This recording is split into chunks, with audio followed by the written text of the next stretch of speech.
நெத்தியில இந்த 3 விரல் அப்படியே திருநீரை எடுத்து வானத்தை பார்த்து நமச்சிவாய வாழ்க நாதன் தாள் வாழ்கன்னு சொல்லும் போது நெத்தியில திருநீர் பூசினால் அவர் நெஞ்சில ஈசன் இருக்கிறார் அப்படின்னு அர்த்தம்.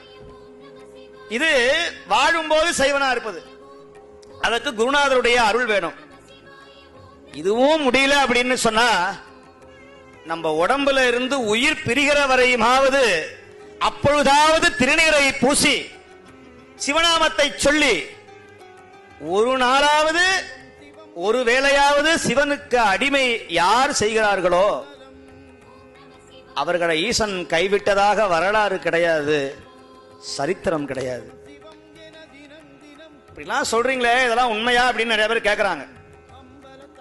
சும்மா சிவபெருமான கும்பிடுங்க, எல்லாம் கிடைக்கும். செவியன் விடையேறி ஒருவன் மதிசூடி